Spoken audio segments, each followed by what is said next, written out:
Topic Thunder, it's Topic Thunder. Just acknowledge it, knowledge with no scholarships. It's Topic Thunder, it's Topic Thunder. Breaking everything down, tech to politics. It's Topic Thunder, it's Topic Thunder. We don't tell you what you want, we just give you what you need. It's Topic Thunder, it's Topic Thunder. News, brews, and views from these Chi-Town streets. Topic Thunder.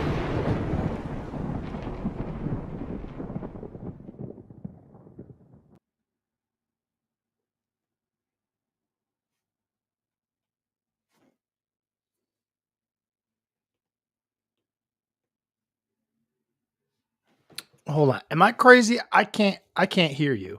But that makes a lot of sense, Ben, because I had the mute button pressed. Yes. Welcome to professionals. See that we do need like a jar. We need some sort of either electronic or otherwise a jar. Right. That we donate to. Yeah. Where we break like that radio code or don't hit the cough button, which you so expertly played about 2 weeks ago. Indeed. Okay. My bad. Ladies and gentlemen, welcome to the program. It's Topic Thunder, setting sail from the deck of the USS Rapapa. My name's Brooks. That's Ben. And already lighting up in the, look, we've got some luminaries already in the world's most dangerous chat zone. Stoney McGee in the house. Chris, Ryan Hansen. Yeah. That's the Thunderdome, ladies and gentlemen. And it right is there. We got our points right at least. I've got it down now. Like it's right before I do it, I always question myself, but then I always get it right. That last thing, like it's like when you go up to the top of a tall building and you have an urge to jump. There's just something in your brain. That's actually a psychological thing. Look it up. It's a legitimate thing. I know, we've talked about that before. I think we have on the show. Like it's so. This way, but you could never really be sure where the Thunderdome is, ladies and gentlemen, to be honest with you. So as we wait for everybody to roll in, thanks for checking us out either on Facebook or YouTube, Twitch. We're on all of those available applications. Yes, and if you want to go back and see some of the old episodes, everything is cataloged on the YouTube page as well. That's the easiest place to find and the quickest place to find old episodes if you want to go back and relive some of the glory. That is Topic Thunder, Mod Jordan, one of the first VIP, very important parent to join us in the Thunderdome. So, folks, without dilly or dally, which we usually use on the back end of this, so I've got to come up with another little cool phrase before the end of the show. We like to have ourselves a beverage. There's Dad F. Brooks in the house too, folks. Holy smoke! Did you know that today is National Beer Can Appreciation Day? I did not know that. Well, that's why we do Topic Thunder, ladies and gentlemen. Libations, of course. And if you're a fan of the show, you know that we're a fan of really cool beer cans. And yes, this goes back years. This goes back different apartments and different studios and almost like different lifetimes that we've been highlighting not only local delicious beers, but also really artistic beers. I did not go nuts. I didn't go anything crazy. I think ninjas versus unicorns, I think, has always been like the standard bearer. It is absolutely probably the easiest to recall because it is so cool. However, today I wasn't. I'm not trying to hype anything or anything like that. Today, I just went with one of my favorite beers because, truth be told, I'm trying to cut back on the old cerveza. This is Zombie King. Whoops. There it is. There he is. Yes. There you go. Very cool. It's a solid can. Which thanks. That's my tennis name. That's my tennis name. Doesn't make any sense. I was just trying to brand them like whatever. But Zombie Dust is a solid beer, a solid can here on National Beer Can Appreciation Day. So cheers to everybody. Let's I don't know. Remember, just for everyone's stuff to talk about to jog your memory. This is, of course, the Ninjas versus Unicorn. I didn't see it at the local liquor store. Otherwise, I would have jumped on it. Then I saw Zombie Dust, and I was like, also cool. It's just it's just not ninjas versus unicorns. It's just not. And now I So feel like have you reviewed this beer before? Zombie Dust is probably like my favorite like craft beer. Okay. At least like mass produced. It's out of Three Floyds, which is in Munster, Indiana. Okay. So kind of local to this area, and the pretty wide distribution now. I don't know where they are as far as like Ooh. states, but solid beers. But you have to like heavy hops on your beer, which is the as Gigi Heavy hops. describes. Yes. Just 3 fingers. And I'm with her. And I'm with her on that. I don't like that at all. It doesn't feel good I'm at out all. on that. Like, go ahead and I'm out on that. give that a test on yourself. Like 3 fingers pointed right in. Like that doesn't feel good. And that's how Gigi describes many of the imperial pale ales that I like. Ryan Hansen in the Thunderdome raises an interesting point. He says, "I prefer my beer in a bottle, but cans can have the best designs, or do have the best designs." Beer bottle versus can. What are you a proponent of? Can. Really? Because I would prefer bottle myself. Even with the best. Interesting enough. Do you know that what happens to beer when light hits it? I don't. It degrades. Interesting. So any kind of light that gets into it, be it your brown bottle or your green bottle, when light gets into it, it does affect and there's a chemical reaction with the yeast and everything that's inside the beer. Having a can is a more pure way to experience the beverage right when it comes out of the tap. Then it gets sealed, no light, no air. So for taste, it's better in a can, but for the experience, drinking out of a bottle is much better. I'm not saying I don't drink out of a bottle. I mean, it's cool. I prefer it. Yeah, I prefer to drink out of a bottle. Unless you're like crushing cans on your head, or you lived at a place called OBT and you built an ungodly beer pyramid out of Stroh's and Coors Light and Busch Light cans. I get the bottle thing, right? It may be because it could be, I don't know, colder, but like I would argue you can get an aluminum can just as cold as a glass. No, I don't know, but I'm just saying I don't care. Give me the beer. Right.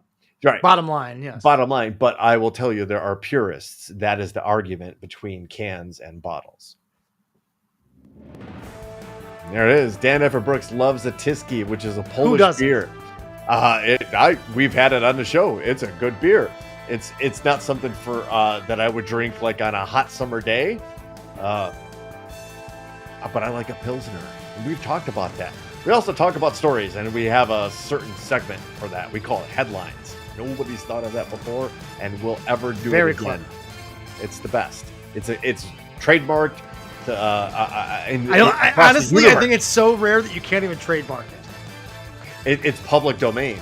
I think so. Like, can you really trademark the word headlines? Well, we've seen what happened. Like you could. We've seen what happened to Steamboat Willie when he became public domain. Dude, there's a lot of cartoons and intellectual property from Disney that is about to become public domain, and it is going to open the doors wide for all kinds of, like, I don't know if you've seen it, but Adult Swim used Steamboat Willie, and they used the whole, like, when he's poking the cheese thing, you know what I'm talking about? Yeah. Oh, if you haven't seen it, they use it, but it's like he's humping the Adult Swim logo. It's fucking hilarious. See, okay. I will tell you that trademark the word trademark. Go for it, right? The DC Trinity of Superman, Batman, and Wonder Woman, I think in the next 10 years, like 10 to 12 years, all three, or like their initial iterations of them, become public domain. Wow. Yeah. And the trend is now, like, with the Winnie the Pooh thing, and I guess also with Steamboat Mickey or whatever, Steamboat Willie, whatever they call it. Yeah. like the immediate trend is to make horror movies out of all those characters. So get ready for your Superman horror movie coming at you. Right. And we thought James Gunn had already done that. Ladies and gentlemen, coming Hey, from yo! hey, how you doing?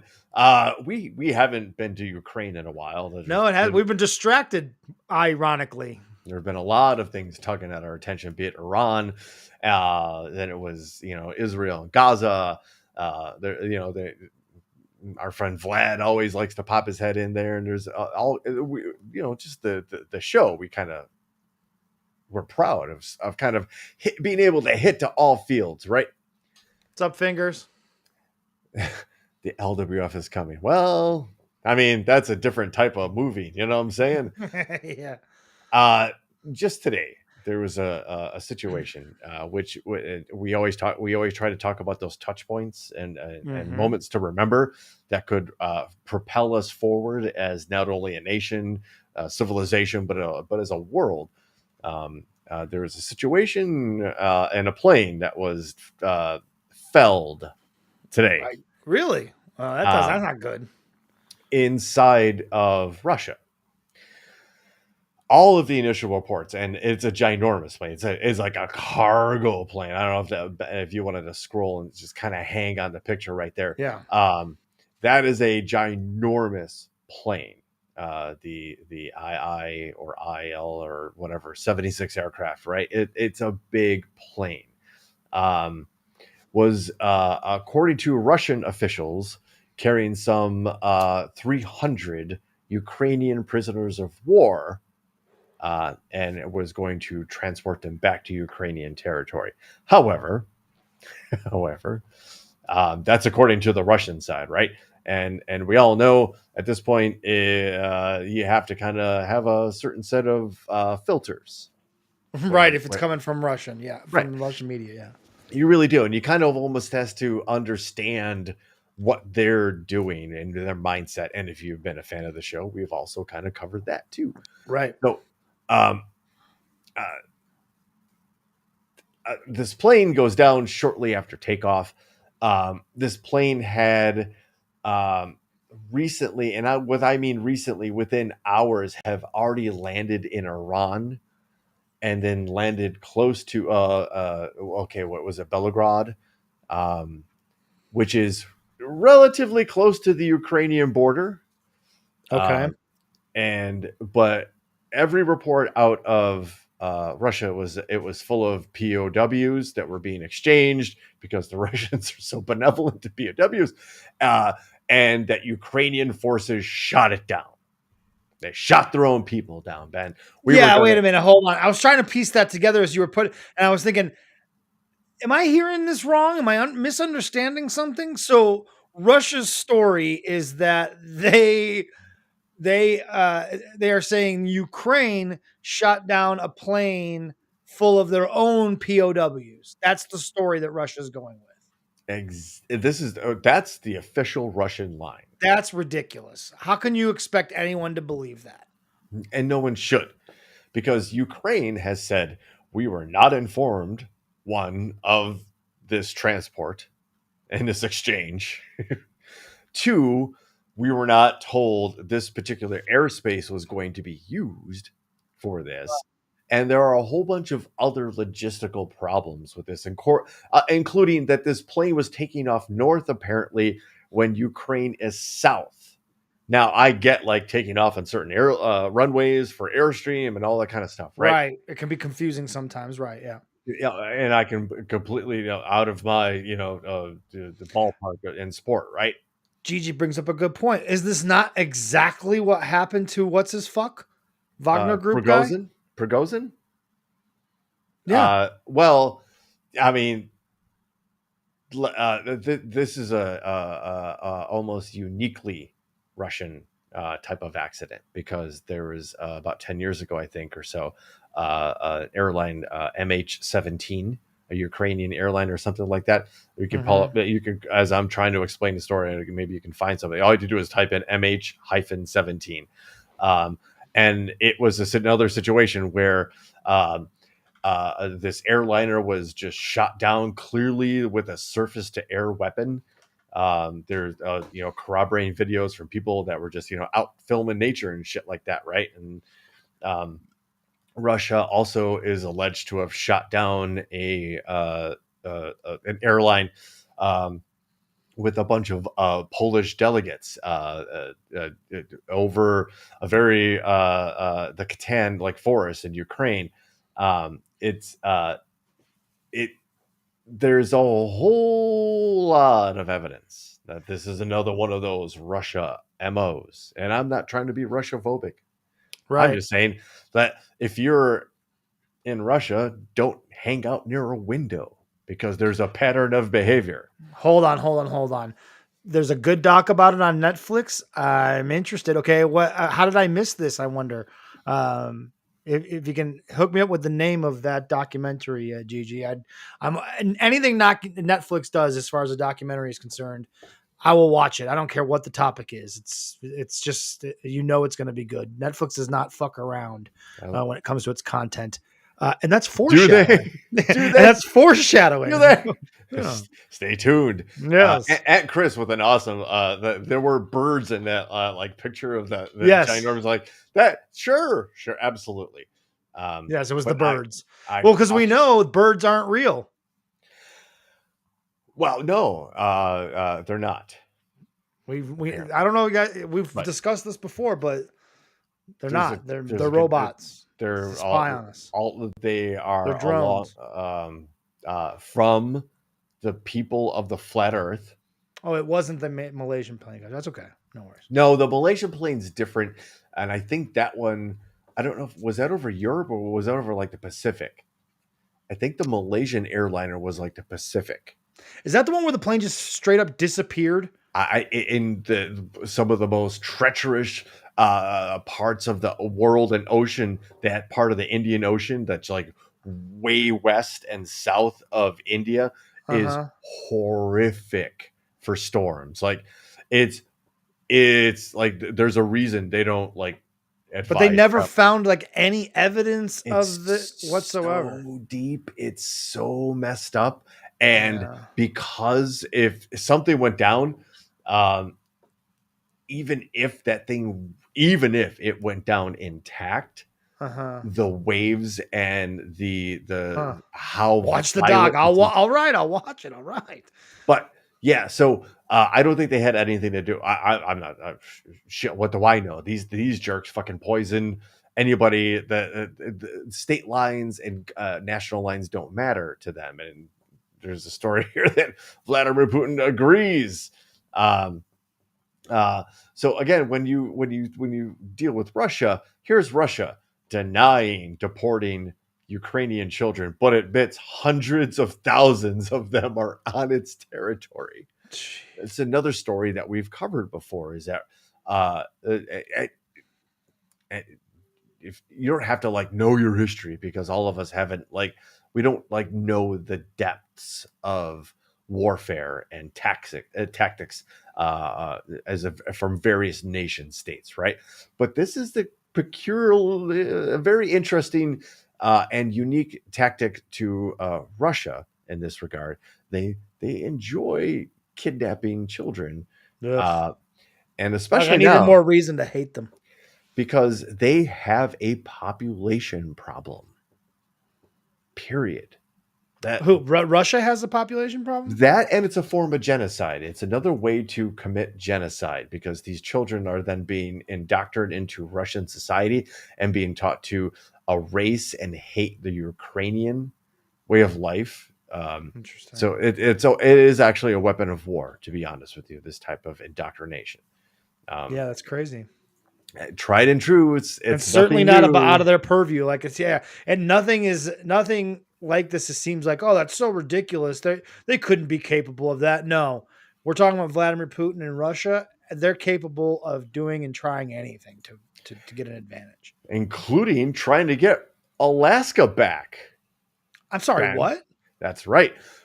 Russian President Vladimir Putin signed a new decree relating to Moscow's historic real estate holdings abroad, a move interpreted by ultra-nationalist bloggers as a foundation for future revisionism. which I had to look that up, and I hope I'm saying that right. But it's basically the retaking of lost territories against Gotcha. Russia's neighbors, even the U.S. How do you say that? Revanchism? Revanchism, Revanchism? Revanchism. I think that's how you say it.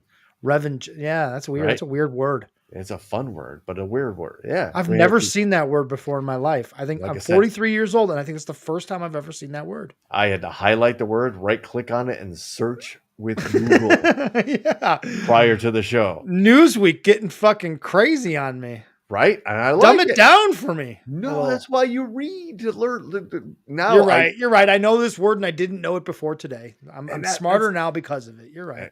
Ding.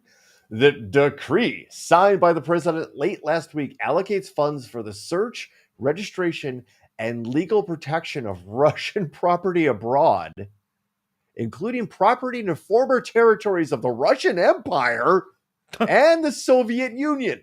Oh, good. Yeah. Okay. This would include Alaska, swaths of Eastern and Central Europe, large chunks of Central Asia, thank you, easy for me to say, and parts of Scandinavia. Russian Foreign Ministry. It sounds like it sounds to me like he is laying the groundwork for like his justification for invading places that are highly controversial.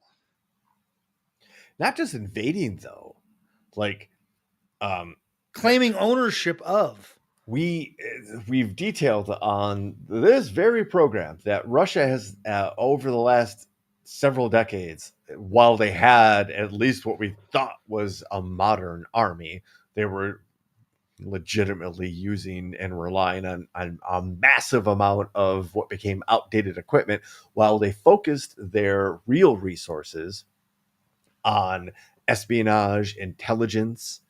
So this is in line with that sort of thing, because this is the Russian state going, or this particular czar wannabe. Let's just admit what he is. Like we celebrated, I think, the 100th birthday of Lenin the other day. Mm-hmm. This is a guy that kind of worships that ideology, and Lenin was not a good guy by no measure or stretch of anyone's imagination. Was he a good guy? He wants to reinstitute not just the Soviet Union, the Russian Empire. The Russian Empire, which, by the way, encroaches on Chinese territory. Oh, yeah. Oops. So, as a dog with a big bark, mm-hmm. and maybe not so much a great bite, and if you're already struggling against a nation state that you have shifted a ton of resources towards and have to now rely on North Korea, Iran, and China for supplies and ammunition for, and you're basically saying, hey guys, this is... He's kind of overstepping Germany. What he's kind of overstepping what he's capable of even doing, right? Like, that's kind of what you're saying. We suggest starting with Alaska, which is the Telegram. So this is igniting Russian Telegram channels and basically their right-wing media. This is great. The blogger wrote that the Kremlin should look to the Dnieper, Ukraine, Bessarabia, the Grand Duchy of Finland, Armenia, Azerbaijan, Georgia, the Central Asian states of Russian Turkestan, most of the Baltic provinces, and a significant part of Poland. Let me... You have already told us in pretty good detail of why Russia doesn't really want to fuck with Poland. And that, so, you know, that sounds like something that they should be very, very cautious in what they say about that sort of thing. If it came to that, if they're having trouble with Ukraine, they're certainly going to have some trouble with Poland. I would think. And I think, in all honesty, I think that's when nuclear weapons might come into play. Just because that there's really no other way. There's Mhm. you've pissed off the Polish, and they've seen it. They've increased their spending, their GDP to defense spending more than any other European country. And I mean that by a magnitude of many times over. Interesting. Um, So they see it coming too. oh yeah, I think in one contract they spent billions in U.S. dollars to buy like 100 Apache helicopters. Like they they were like, okay, uh, because they know, and that's why Ukraine's so important, right? Because they know if Ukraine falls, we're next, and Sure. there's no doubt about that. Right. There's no Literally doubt. next door. Like it's the next piece of land. Yeah. That's it. So, um, again, like we can laugh all we want, like, ah, he's claiming Alaska. Ha ha. No, he's kind of telling you what a dude who has at least what he thinks is the wherewithal to accomplish. Like, it doesn't matter how crazy the plan is. It really doesn't matter. Is Sure. can he do it? Yeah, and we don't think Is he what can, right? matters. Because he's already struggling against Ukraine. He doesn't want that smoke from Poland. Again, I don't know. A lot of the Ukraine fight doesn't make sense too, because they've sent so much equipment and so many men to basically to a grindhouse, right? Um, there are some reports that they've held back like their best of the best as far as Mhm. the Russian military, but go back through history. The Russian military is as corrupt as anything. That your commanding officer will be selling gasoline and diesel to fuel your equipment to the side, selling your boots and your winter gear to on the side, and giving you the shit stuff. And Hmm. that's throughout history. Wow, Like that's that, crazy. it's not just it's not this particular conflict. It's not Afghanistan back in the 80s.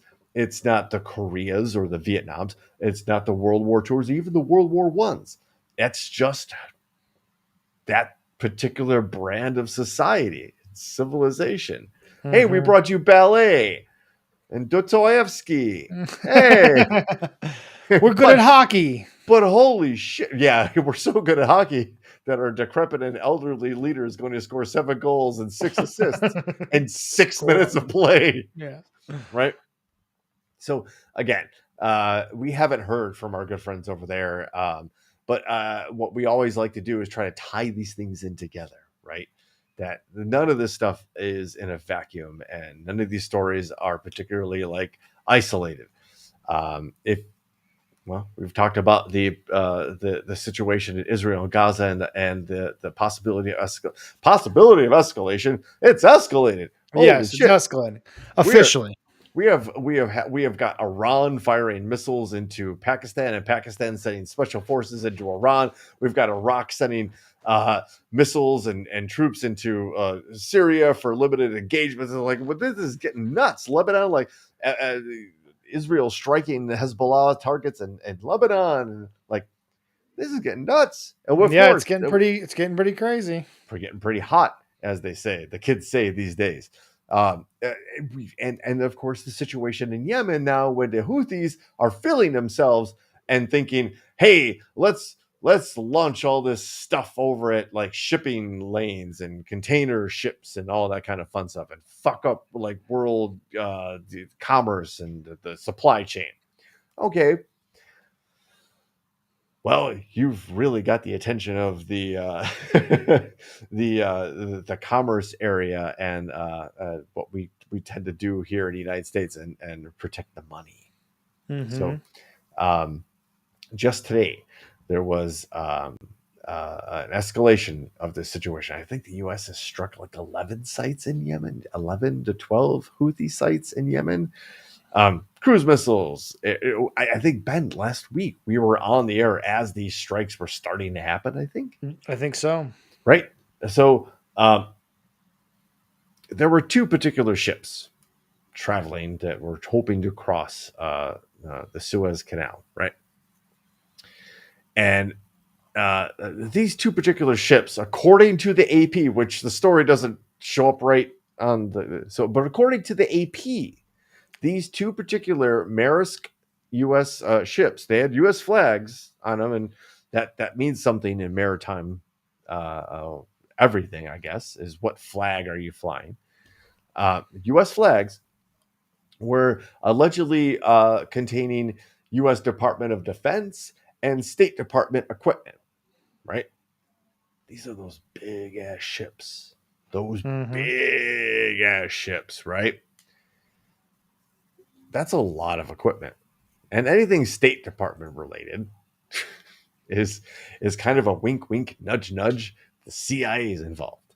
So if the CIA is involved, you can assume that not only if the Department of Defense involved, every basic intelligence, military intelligence agency is somehow involved in that too.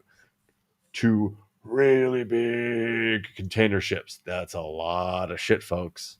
And we're not talking just like headphones and little receiver, like satellite kind of like, oh, I'm listening in on you. We're talking a lot of fucking equipment over a stretch of area that's vitally important right now, right? You can kind of see why on this map here. Why this area, the Suez Canal, is important. I mean, you have to go all the way around the continent of Africa if you're not able to go through that canal. Again, it literally cuts the route in half. Literally half. And well, what's that mean to me? Well, money. Because the extra miles mean extra pay for the sailors, means extra fuel for the ships, and extra time to be delivered, which every person in between you and the manufacturer of your product is adding on layers of expense. They like to call that inflation sometimes. And that's what this is basically going to cause. Everything from toothpaste to TVs to Teletubbies. Just in time for the election, Brooks. Imagine that we're entering. Is this an election year? I hadn't heard. Yeah, we'll get into that here in a second. I got thoughts. And the Houthis, knowing that these two ships, again reported by the AP, are containing Department of Defense and State Department equipment. These two ships, now, thankfully, Brooks, you smartened me up. I think it's important. You smartened me up off the air of what the State Department means, what that means when you hear the word State Department. What organizations does it mean? Because I think people could hear that and just think it's just another government office, but it's a little bit more than that, and it's a little bit more clandestine than that, right? Actually, credit to the our friends here at the Reuters. Both commercial vessels are operated by Maersk. We've all seen those containers here in America. A subsidiary that cargo for the Department of Defense, Department of State, you said, and other U.S. government agencies. Look, for a long time, I think I just said it, but like I was like a long time, the cover for clandestine CIA operations has been, I worked for the State Department. Right. Because it's so nebulous. And basically a CIA headquarters on the sea. Yeah. Again, what are you transporting? Why are you transporting it? And how all of a sudden is this, pardon me, but backwoods terrorist organization suddenly targeting highly sensitive cargo ships specifically? Right. How did they get that information? How did they know? It couldn't have. I mean, I guess it could just be a coincidence, right? Sure. There, on some level, there is some room for coincidence here. And my left shoe feels good on my right foot. I'm just saying, yeah. Okay, well, fine, but there's a sliver. There's a sliver. You're a betting man, aren't you? Not anymore, but yes. At one time. Okay. Where would you put your money hypothetically? Oh, yeah. I mean, don't get me wrong. I would not bet on it being a coincidence, but there is room for it to be. But yeah, highly, highly unlikely. it's just a very and again, the ships coincidentally were also being escorted by U.S. cruisers that use drones, aircraft, and So they were missiles to sticking out as important. a little bit. So I guess if the Houthis had maritime intelligence feed it to them and said like, "Hey, this is interesting. We normally don't see tanker ships traveling or cargo ships traveling this route being escorted by U.S. Navy ships." So Okay. do you think that intelligence comes from Iran? Oh, that well. Okay. Well, I mean, Or are we talking again our friends over in Russia somehow feeding it to them? we've talked about the The connections news. are there. It's going to be from Iran, because They're the most likely because that they're going to have intelligence in that area. They are backing the Houthis, right? In many ways. directly, Yeah. directly. Like, how does a terrorist organization get ballistic missiles? There's a black market for that, right? A steady supply. Isn't there a website you can go on? Oh shit! Is there? Let's ask Eric Prince. I'm sure he's got something cool going on. Mhm. Yes, the Houthis are known to be directly backed by Iran, and Iran is friendly even like a good enough word to describe the relationship between Iran and Russia? Because everybody seems to be scratching each other's back, and that includes we're looking at you, North Korea for sure, and obviously China. But I think China's being very interesting in this whole thing. Not to get off topic, very interesting because they're sitting back and going, "Okay, we're gonna watch how all of this shit plays out." Yes. All of you assholes move on the chessboard, and I'm going to wait to see how the world responds to Ukraine, Israel, Gaza, the Suez Canal, all the Houthis, this, that, whatever's coming up. Nigeria right now is on the verge of like civil war. We're going to sit back and watch how this all plays out because we want Taiwan. Right.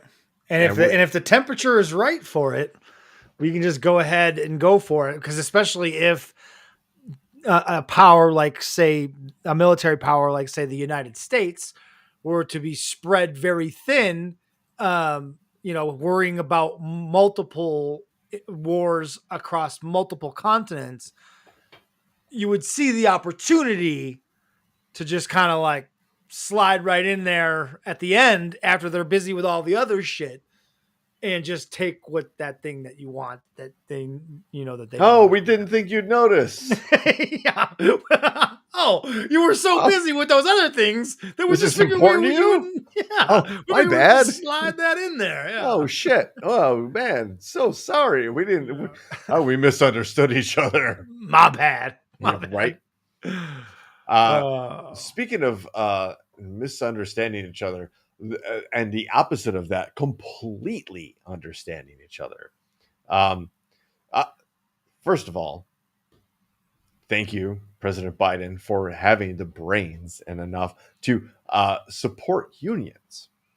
I'll give him that. The Yep. former guy showed up at a non-union shop trying to get union votes. Okay. Yeah, great idea. It was a fantastic idea and a brilliant bit of strategy that has yet to bear fruit.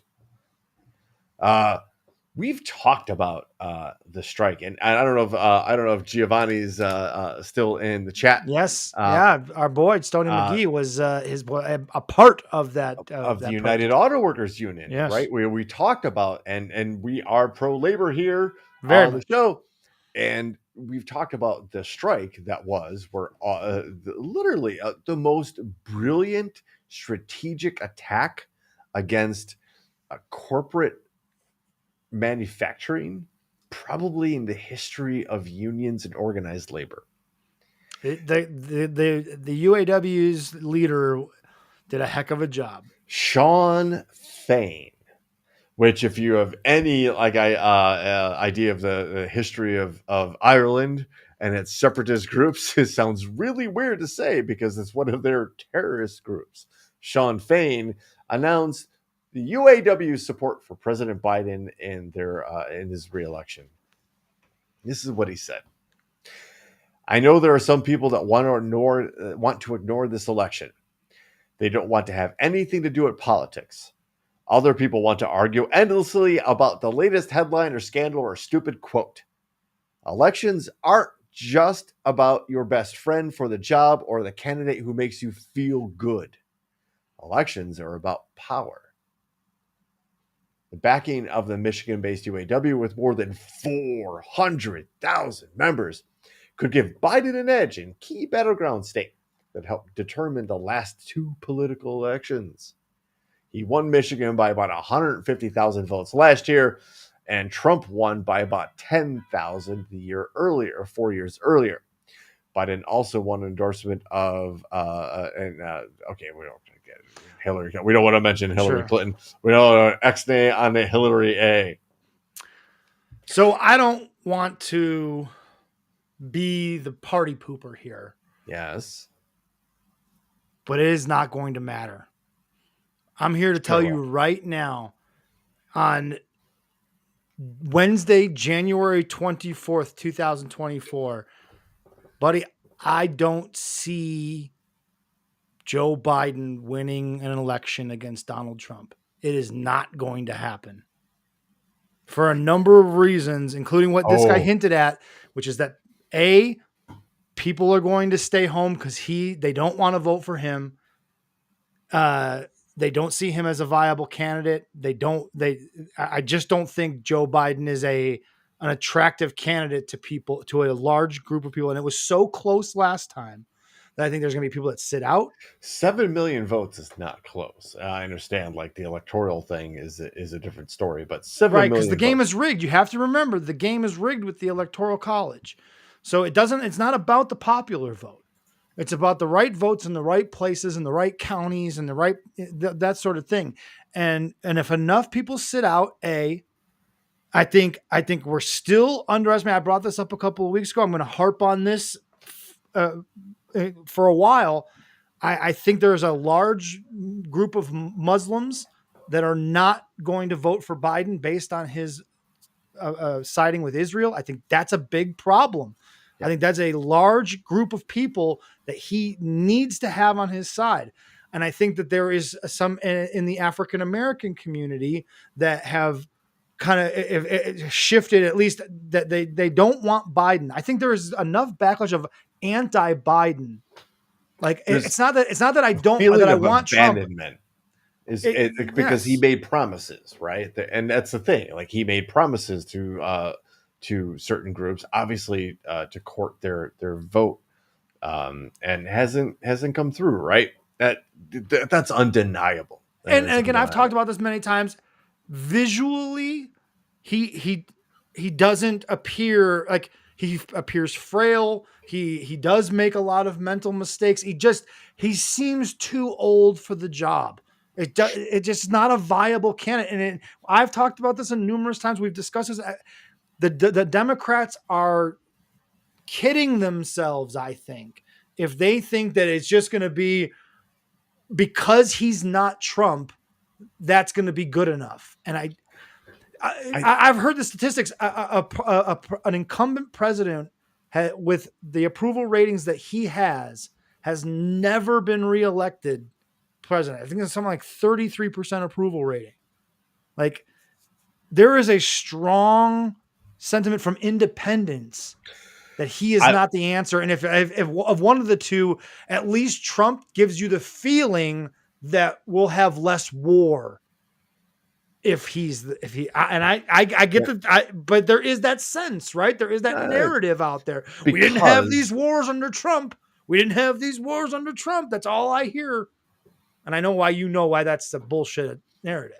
I because the nuance is missing, right? The context of that is missing. Like, it was when you're working for the bad guys, it's easy to keep them from going to war, right? Because you give them what they want. Anyway, what I was going to say to you is that, like, the New Hampshire primary is a very interesting political science experiment in that regard, because actually you're seeing by the numbers there, the independents and more moderate GOP, more centrist GOP conservatives, not only voting for Nikki Haley, who, look, she lost, sure, but it wasn't like some sort of crazy landslide.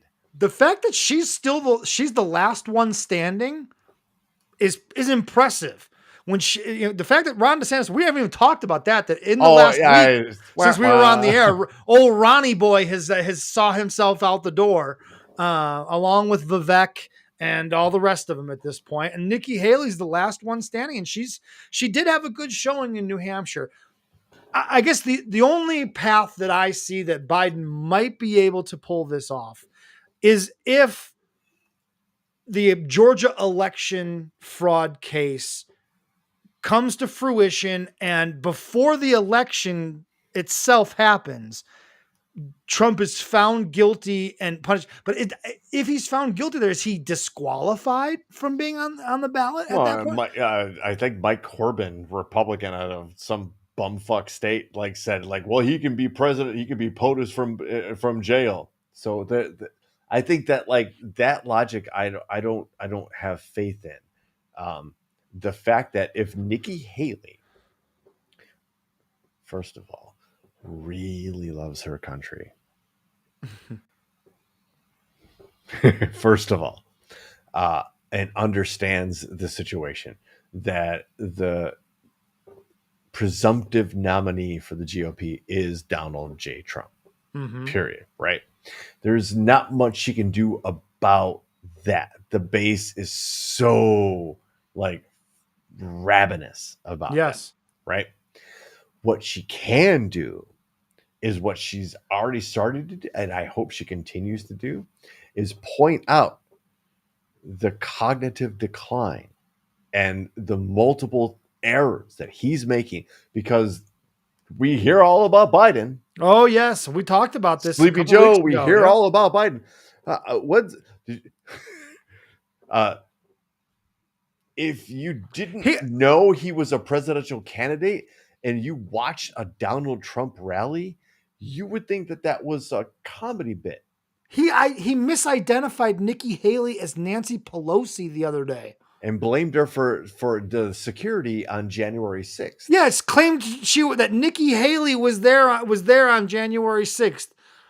Note, Nikki Haley was nowhere near the Capitol on January 6th. Just so we're clear. No part of government. No part of she wasn't even a member of the United States government at that point. Yeah. And stupid. He's also said that he beat Obama. Look, I'm not here to tell you Joe Biden's the greatest candidate we've ever fucking had. Clearly a man with flaws, but we've known that, right? And I'm having a really difficult time convincing myself to vote for him again.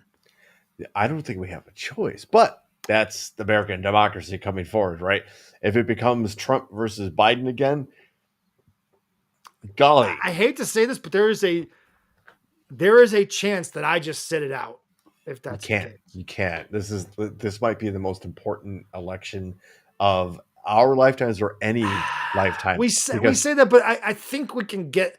I think we could just grit our teeth and get through another 4 years of Trump.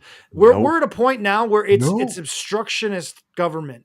Each side is just going to obstruct the other, and we're not going to get the needle's very likely to not move much more than it already has at this point.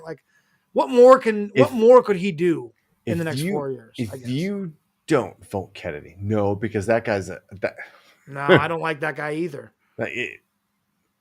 That's another thing. That's another 20 minutes, and we don't have that kind of time. If your thought process is that 4 more years of a guy who said he'd be a dictator on day one, and we all can understand that context. He says a lot, and nobody who's intelligent enough to hide their true ambitions would say something like that. I understand, but there is limits. There is limits to even what he already learned the last time, that there's limits to what he can and cannot do and get away with, and what he can just do on a whim. There is enough checks and balances in place that nothing nothing major. I just don't see what else could come down the pike that would be life altering that we couldn't just grit our teeth through for 4 more years. Another Muslim ban, another purge of. Look, there were riots. The immigration thing is would get fucking crazy. That's where I think there would be that would be the big issue of those the next 4 years. The dead Kennedys. Dad F and Brooks reference of the dead Kennedys, folks. If that's not that's what I'm at. That's where I'm at, Ryan Hansen. Who do you vote for when they all suck? Right. It's a really the one that sucks and less. The cynic in me. The one that's gonna at least support women's health rights and unions. You're right. He's not perfect, and no one is. No one is, and we all know his. Look, he is shit the bed about Israel and Gaza. Right? He is absolutely shit the bed. But let's also credit the things that the dude has gotten done, and by it, they're not broadcasted enough. The infrastructure deal alone, is a huge and the piece fact of that legislation. Say what you will about the economy, but the economy could have been a whole lot worse than it was. Well, Donald Trump wants it to collapse. Well, of course they do. It's an election year. Who says that? And they want the economy to collapse too. Who says that, though? I mean, I'm just saying. A guy like him who just is all about winning. He just Yes. I'm sorry. I didn't know I get that. Like, the teacher. But then even that wasn't the whole thing. They had to peel back some of that. That didn't even come through. Why? But why? Because of obstructionist government. Politics. Yes, I agree, but that's not going away. Let's hope it does. I understand, man, but there's not a whole lot of evidence to make you feel good about that. At this point, man, I have to see. I think we're in for another 4 years of Trump. I just don't see how it breaks another way. There's going to have to be something significant, and I don't even know what that is. Because you're right. Even if these court cases break the wrong way, Trump is at such a point, dude, that he is at like a past martyr stage. There's nothing he could say. There's no mistakes he can make. There's nothing he could suggest that would be so outlandish. There's no thing he could be found guilty of that would sway these people. Yep. The numbers don't lie. The poll numbers are continuing to be outrageous that this man has this much support. But that's why you can't do anything about that group. That's why you have to go after the independents. Look, here in Illinois, in the last gubernatorial election, J.B. Pritzker, billionaire, heir to the Hyatt hotel empire, right? Made campaign contributions to his particular favorite Republican candidate because he knew he was going to wipe that dude all over the state and fucking kill him. Mm-hmm. So he made strategic decisions on PACs and everything like that to say, oh, we're going to funnel money to this guy because I know I can beat him.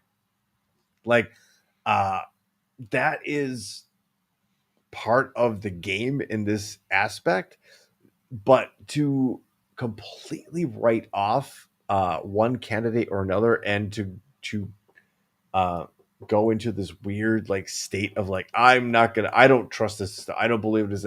That's what gets Donald J. Trump elected. And I don't know that there's a woman in the chat zone right now that wants to see Donald J. Trump reelected, period. I get that. And I would suggest not bowing out of the election based on propaganda, based on, I don't think this guy is the best candidate ever, because again, that person doesn't exist. And I'm okay with what is basically going to be a bridge presidency, because there's a list of who's after that though, man. Oh shit. Pete Buttigieg, watch out for that dude for sure. I don't know, man. That's going to ignite a whole different conversation. Kamala Harris has her own struggles in that same regard. But like, I don't see it. I don't see either of them as electable on a national stage. and it doesn't matter because the most important election of our lives, or maybe our lifetime, is up ahead of us in this November. So again, the most important thing you can do as a citizen of this country is vote. It is the one thing that they've always asked you. Just do it. Just do this, and whatever happens, happens. It's right. I get it. It took me a long time to come around on it, and I still fight that urge to just fucking throw my hands up and go, fuck all of this. This is all nonsense. It doesn't matter. Like, I still have that piece that just kind of every once in a while just says, Joe Biden sucks so bad though. Sure. Does he stutter? Is he old? Does he forget things? Does he sometimes does he need a nap? Absolutely. I get it. I get it. He has a problematic history of his own. Like, he's been at it so long that that you can go back to look at things that he said decades ago that contradict the things that he feels about now. And it's very easy to make him a target. He's a very easy target. He represents the establishment. Yes. Right. But in this regard, he represents stability and a decent representation of the goals, ideals, laws, and traditions of this country. And I honestly think if given another 4 years of Donald Trump, we would see we would become a country that we wouldn't recognize. Yeah, AOC is not next. She's not next. No, she's not next. No, she does not have it. She where she is and what she does is perfect for her. Yeah, I don't think she anything has more broad than that. appeal. No, she does not. But in what she does, and I like me some AOC because she's a fierce firebrand for a particular community, which she's supposed to be. Right, and she's another one of those people that uses her 5 minutes when she gets her 5 minutes to speak on a subject or ask questions of a witness in front of a panel. She uses them wisely and uses them to point out things that actually matter and point out when the other side is playing politics and where they're being hypocritical. Her and Jasmine Crockett have that innate ability to concisely in 5 minutes or less drive home a point with such eloquence and accuracy and venom. Shout out to Jamie Raskin for that same ability. Also able to do that same thing. Yes. And there's a couple others. Yes. Yeah. Because Raskin knows all of the procedural things too. Right. So when you don't see the right thing, and we've shown that video, right. When you don't his eyes. Yeah. When you don't know how business is conducted on that floor and you just, it's great. Anyway. Well, we've really parked on a bunch of stories, and that's the beauty of this show, I guess, right? Yes. Yeah. But we do need actually some palate cleansing for sure. But I also want to point out the power of Topic Thunder, because last week, the last video we showed was a parade of emperor penguins through the Cincinnati Zoo, and Ma Jordan went nuts. Mm-hmm. This week, we find out that thousands more emperor penguins have been discovered via satellite on Antarctica. What? I would like to solely credit Topic Thunder for this discovery, not the scientists who have been freezing their nuts off in Antarctica. Right. Pouring over satellite images. I'm serious though. Like, if you could own a penguin, I think I might own a penguin. Yeah, but I think it's not right because obviously those penguins need to be in that cold weather for some reason. They'd be so awesome to have a penguin. Could you imagine? I'm not one to let something like a pet or anything sleep in bed with me, but I have a feeling if that penguin right there at the front, if I owned him, I think I'd let him sleep in my bed with me. It's probably too warm. Probably. Yeah. but I'd You'd be like, snuggle "Fuck the your bed." shit out of that penguin. All right. My You're so cute. Adrian is, if she's listening to this, is furious She's like, downstairs right now. Furious. I would like to take a little bit of credit for the increase and the discovery of the new population of emperor penguins. See, I told feel you. me? Okay, so in that vein, then, so if we are so blessed and so special and so charismatic on the air here that we can affect not only global politics but like global wildlife populations, folks, let me bring you to the story of the world's first rhino IVF pregnancy that could save a species that only has 2 living animals remaining. Holy shit. There are just 2 northern white rhinos left in the entire world. The whole world. We're watching an extinction in progress. The last 2. That's crazy. And they're both female. But now their species has a chance for survival, as researchers have for the first time achieved IVF rhino pregnancy. Not to get into specifics, but they figured out a way to inseminate the females to hopefully reproduce and repopulate the species.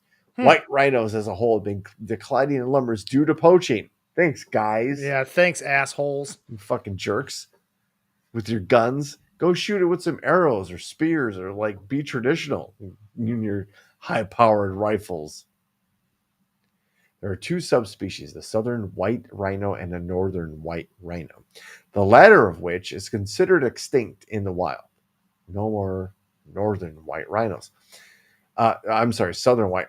The 2 northern white rhinos remain in the world and reside in a 700-acre enclosure in Kenya's Pecha Conservatory, where they are 24-hour observed with armed security. That's great. That is great. And shout out to the conservatory, because also in Kenya is our show favorite Sheldrake Wildlife Conservatory, right? Yep. The embryo was not placed in one of the northern white rhinos. Instead, a southern white rhino embryo was produced and transferred into the southern white rhino surrogate mother at the conservatory. The embryo was placed on September 24th, adding they confirmed a pregnancy of 70 days within a well-developed 7.4 centimeter long male embryo. The successful embryo transfer and pregnancy are proof of concept and allowed to move safely now to the transfer of northern white rhino embryos. It's a cornerstone in the mission to save. So they are basically impregnating southern rhinos with northern white rhino embryos. But now they're going to try to do it white rhino to white rhino. Not because they have proof. I mean, that's just what you do. Right? Makes sense. Right? So if we were able to specifically find and help repopulate emperor penguin species, we are now trying to actively repopulate the northern white rhino. That's just Topic Thunder. You want a little bit of a palate cleanse? Because I think we're going to go a little bit long here today. Yeah, we got all kinds of animal stuff to get people. Oh, I want this animal. Have you seen the lion? Let's do the lion, please. Ever wanted to hear a baby lion try to roar? Practice its roar. It does sound great. It's adorable. Look at the mom.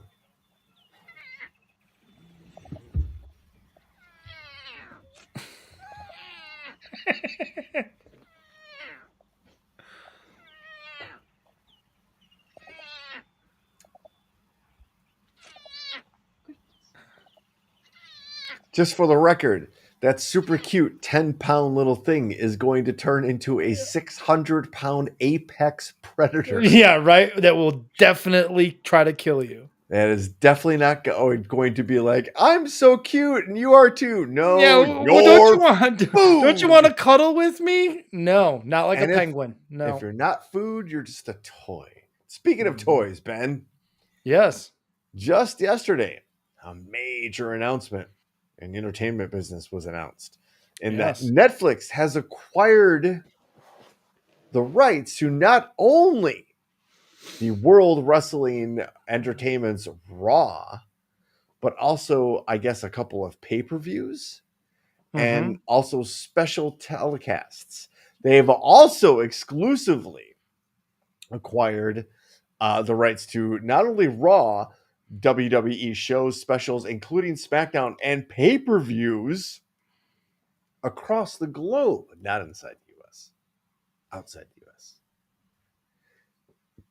This is a big It's a major deal. deal.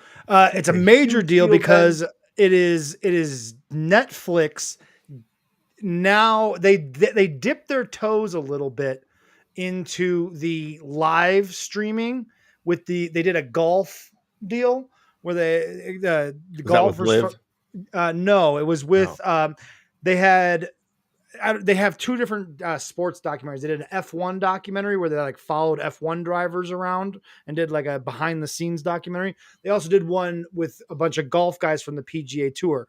Well, they combined people from both of those and did like a celebrity golf thing live on Netflix. It was Okay. Netflix's first live event, their first attempt at a live broadcast. And obviously it went well.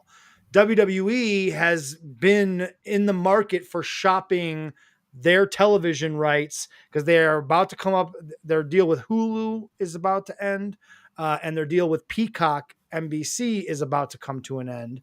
And so they have been looking for a partner for a while, and Amazon was in the running for it. And there was some rumblings that Netflix was going to get in on this, and obviously the live content thing went well Yeah. because they're spending a lot of money on this, and this is a huge step towards Netflix completely down. They've basically dominated streaming up to this point, and the last step, the last venture was live It television. was like And once they undiscovered start, country, right? Like as far yes, as sports specifically. sports specifically, right? Sports and entertainment, live sports and entertainment, live events is something that they had not done yet. They had not really dabbled in. And this is a huge step towards that. Netflix is coming for the streaming fucking throat right here. That's what this is. And there'll be several contracts for major sports organizations coming up soon too.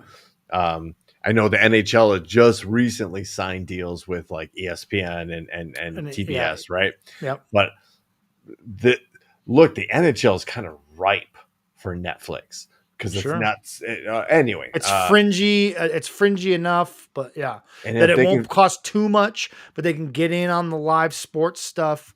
Yeah, no, it makes sense. I think they're going to try to. I think the next move is to try to get football, some sort of football. oh my god, Whether it's Wednesday night game. whether they steal Monday nights from ESPN or they steal Thursday nights from Amazon. I don't know how long those contracts are, but I have to feel like they are going to get in on somewhere along the lines. They're going to get on football because that's the big cash cow. That's the big live television cash cow. Is if you can get in on the NFL money, you that's why everybody's willing to do it. That's why Amazon paid a lot of money to get shit football games on Thursday nights. And they've actually mentioned like Raw doesn't necessarily have to be on Mondays because they're probably looking forward to that.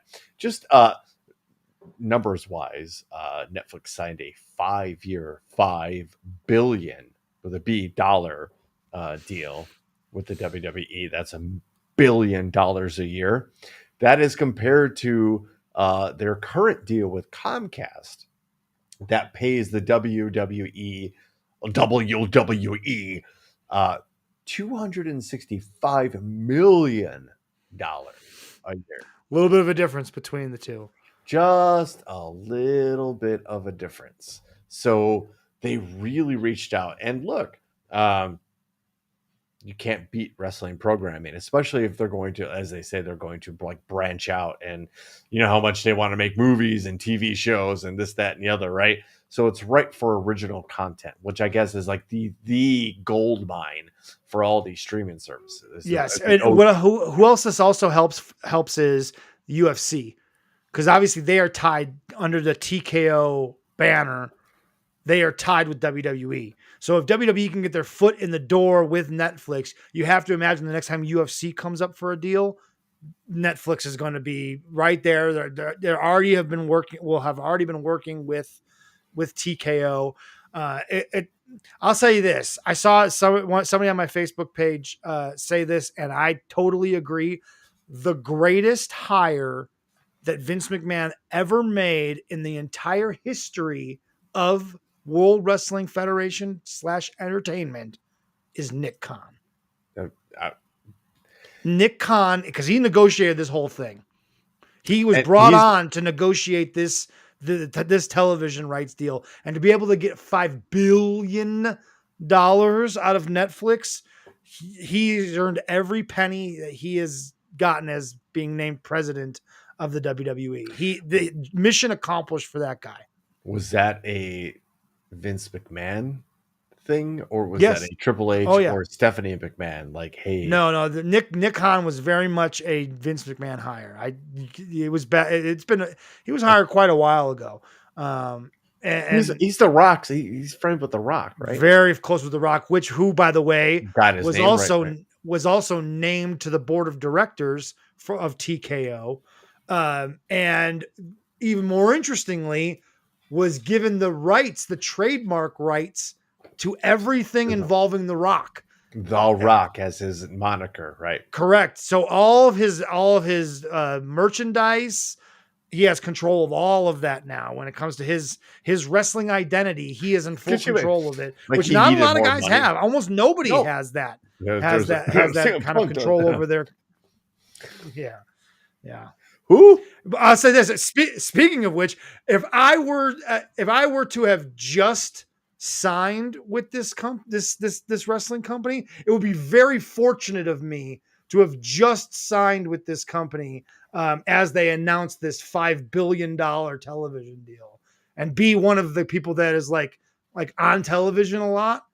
That would probably be a pretty advantageous spot for said person. Sometimes things some people fail up constantly, and sometimes you live long enough to see yourself become the villain, Ben. Indeed.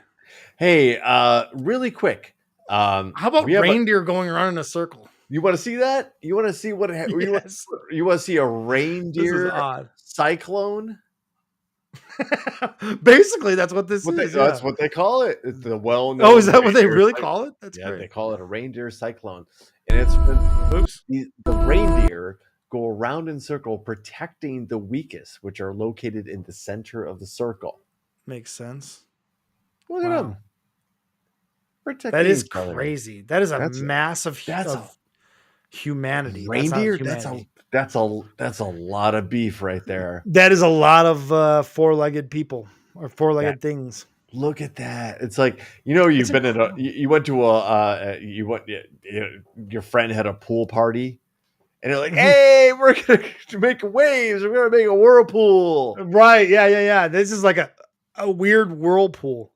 Except it's like, fuck you, wolves. We're going to protect our elderly and our get through special needs reindeer. Yeah. Get through this fucking wall of fucking beef. I dare you. Right? That's cool. And then we've got a couple of birthdays to celebrate here today. This is a star of the show. Fiona the Hippo celebrates her 7th birthday today. And we've been following this story for a long time. And Fiona the Hippo was a premature hippo that was basically on the verge of not making it, saved by the Cincinnati Zoo, and has become an absolute star. We've shown videos of Fiona and her family before, but today is her 7th birthday. Aw. Look at that baby hippo.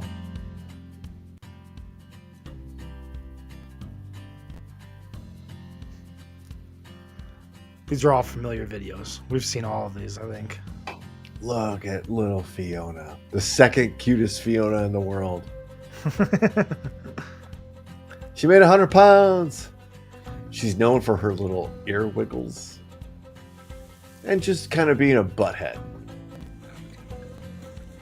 But again, hippos, they make no sense. That animal makes no sense. Yeah, no, it's a like before. It's basically a water murder cow. It's basically it's an armored murder water cow. Right. Doesn't care. It doesn't get, and it is the baddest motherfucker on the planet, and it kind of, I think it knows it's the baddest motherfucker on the planet. That's how you're so chill.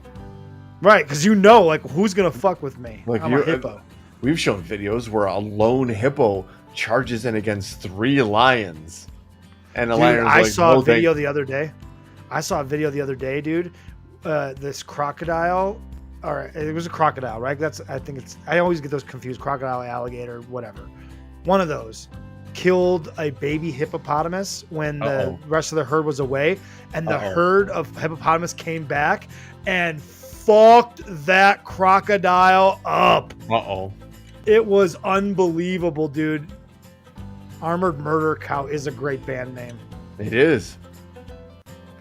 You see, and then Fiona becomes a big sister to little Fritz. Fritz becomes, right. Yep. So no big deal. It could just crush a watermelon. Just no problem. Just chomp. No big deal. Like it's a fucking peanut. Interesting to note that the tusk-like teeth that the hippos have never stop growing. Ever. Really? Oh yeah. That's how they fight in the wild. So that's a little playful practice. That might be Tucker, Fiona's father.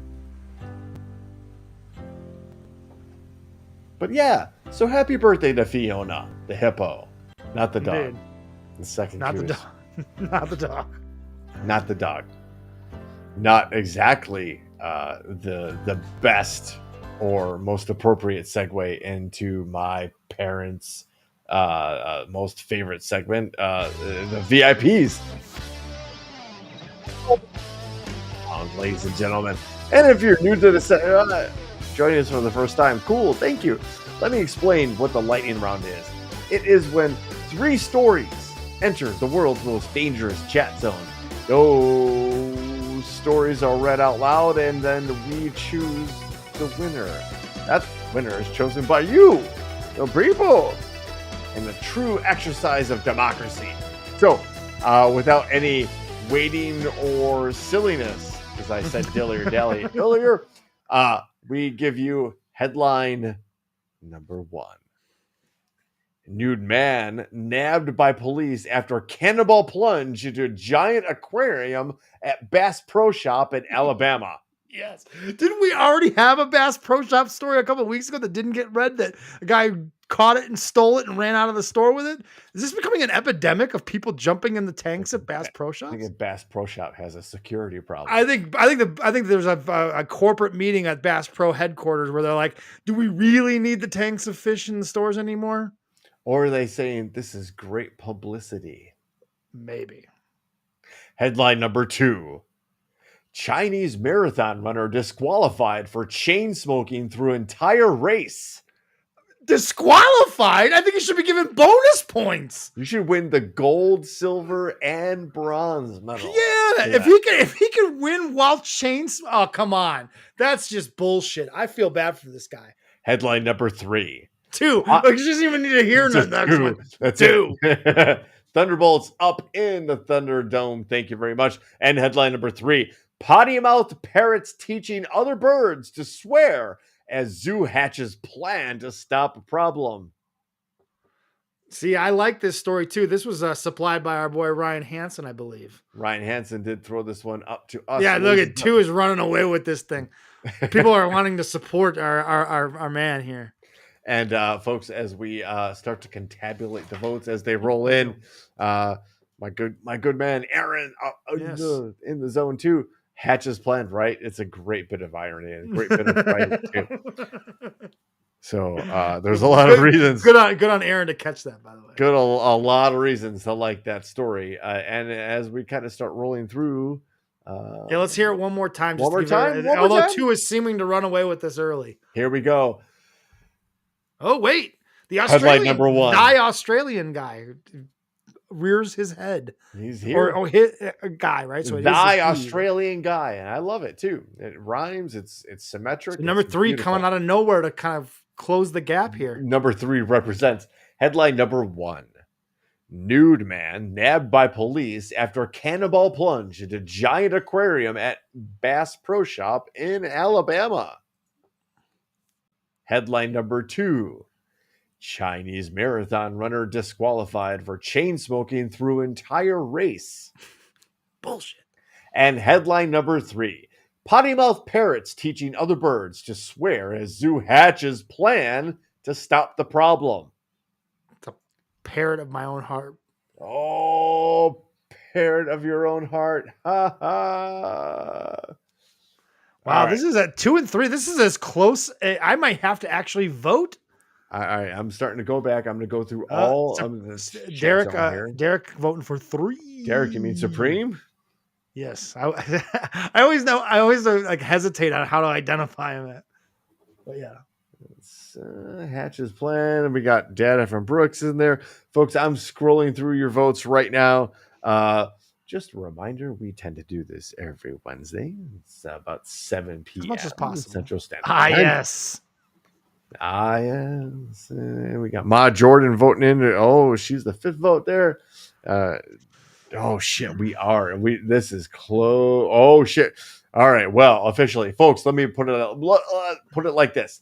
If you have not voted by now, please do. Yes. Right now, is Billy Whack out there somewhere? Maybe we are in a tie. Wow, I might have to break the tie, and I feel bad about this because I want to hear both, but because literally, if you know the way the United States Senate sits. The vice president is the Fiona votes number 2. Well, okay. We're gonna birthday rules. that's wrong. Fiona. Wrong Fiona's birthday. Well, it's not that Fiona's birthday. We do. I guess does it fall to me to make a decision? Was this like 148th episode or something? 142. See, I was pretty close. You were very. I think out of 142, I think this may be the 3rd time I've ever had to break it. The people have spoken. Do we do ties? Do ties work in a democracy? We've also read multiple stories at once, but we're also all running up against the clock. All right, well, fuck it. Here's story number 2, or we're gonna read story number 3. Hang on to your butts. All right, fuck it. Being in good enough shape to complete a full 26.2 mile marathon at 52 years old is impressive. To do so while chain smoking the entire race is downright insane. That's what a man named Uncle Chen did during the marathon in China earlier this year. But apparently all his effort is for naught. He has been disqualified. Reportedly, quote, smoking on the track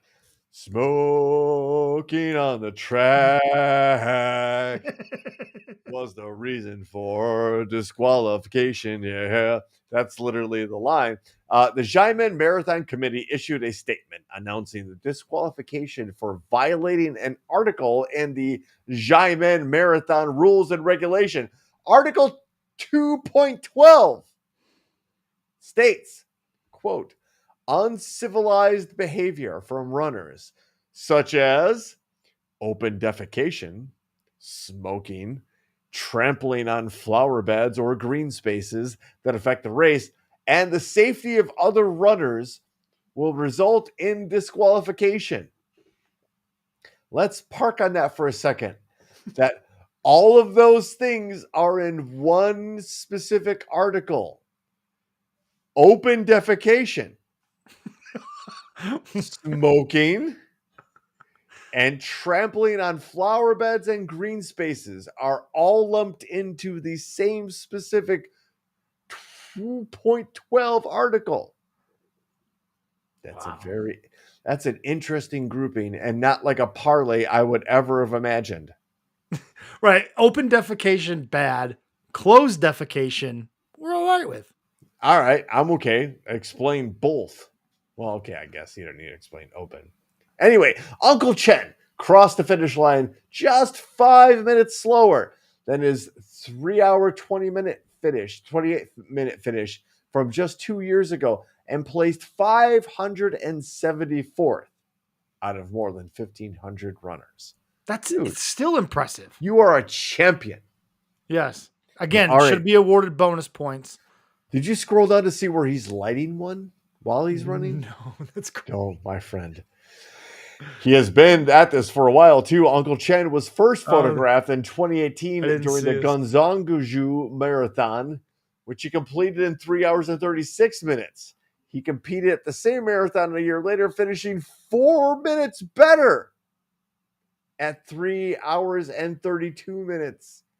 He previously had been allowed to compete while keeping up his bad habit, but the Chinese Athletic Association implemented a new rule last year, which to promote healthy participation and curb smoking during events. There it is. This guy's There it is. he is a legend. He is dude, you know what? He is going in the Topic Thunder Hall of Fame. he has my vote for president. Along with the guy that has sex with the sex robots.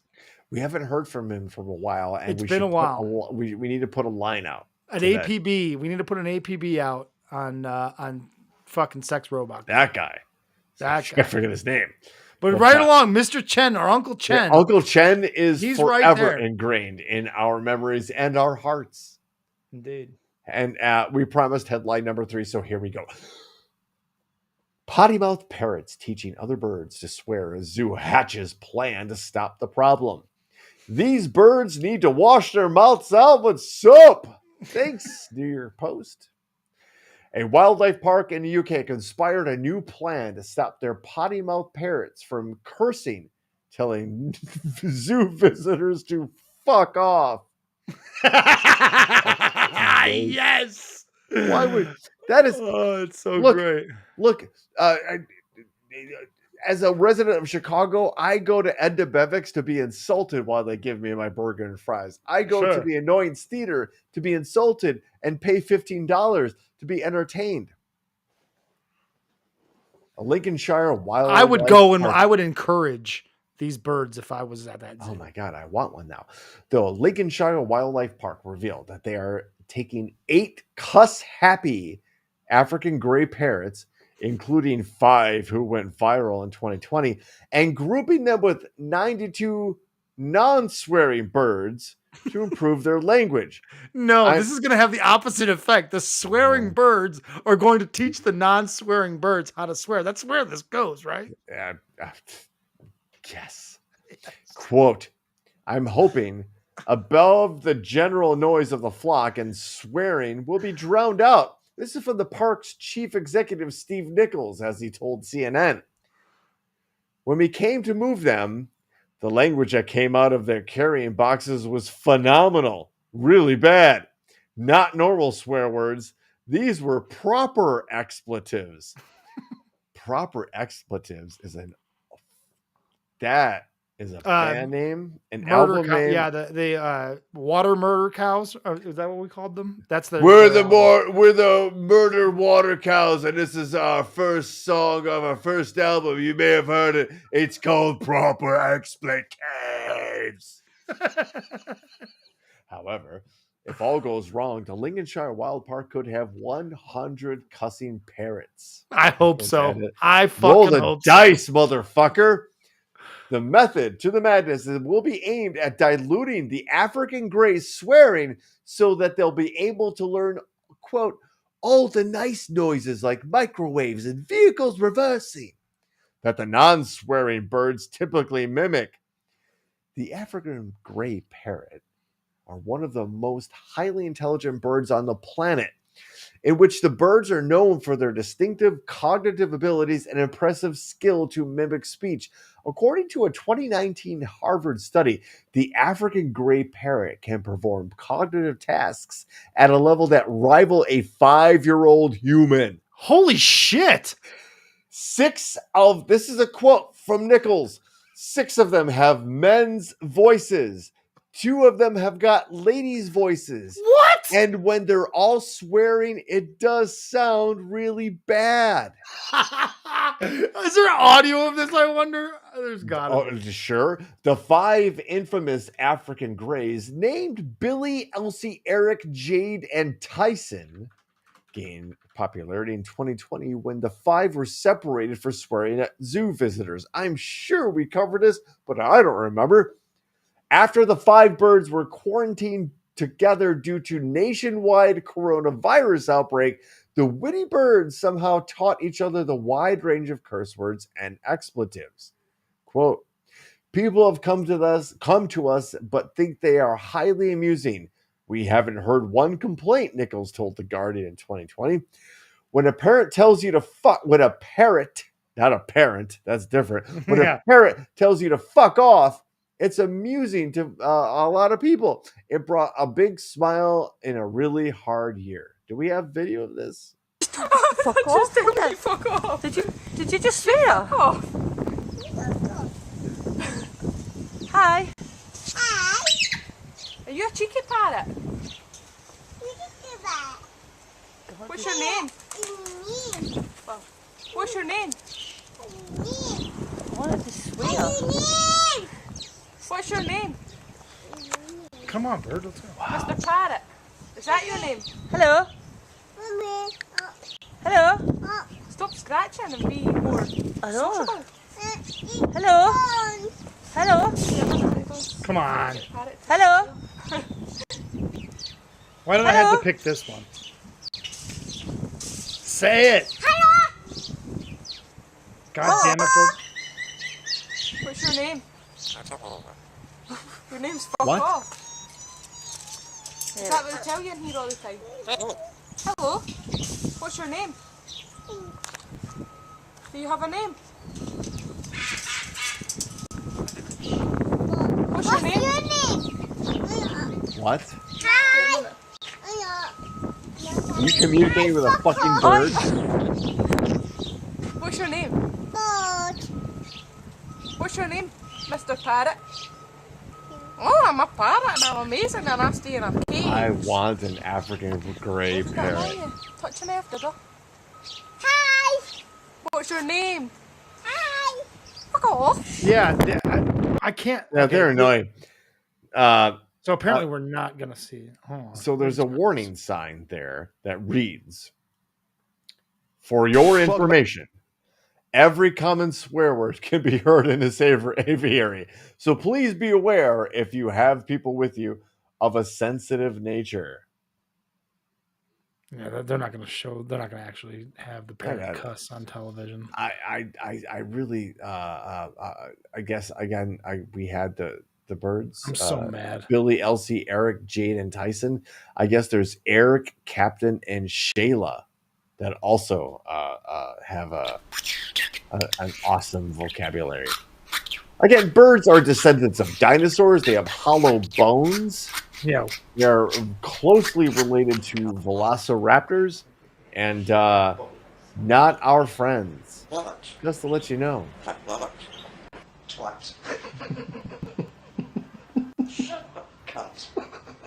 That is awesome. That's incredible. That a bird can mimic words. Shut up, hunt. Bullocks? Yes. That's incredible. It's a bird. It's a bird. It's a plane. It's Topic Thunder. That's as best a segue as you're going to get right now, ladies and gentlemen. That's right. We went long, so thank you very much, ladies and gentlemen, for hanging out there. Not our friends. Birds are not our friends. Just to let you know. They're not even real. Neither are reptiles. If that is any further proof that birds aren't real, I don't know what is. People who have like lizards as pets, and fish too. They don't look at you as your friend or your companion. They look at you as food. And if something happens, I'm just gonna eat you. Ladies and gentlemen, this is what we do. So if you like it, cool, thanks. Tell your friends. If not, as my old friend Uncle Don used to say, keep your mouth shut. It's Topic Thunder, folks. This is brought to you by the world's most famous chat zone. We call it the Thunderdome. That's where you are right now. Thanks for joining us on Facebook, on YouTube, the Twitch, from the deck of USS Rapapa. Broox and Ben, special happy birthday to our good friend Charlie. Happy birthday, Charlie.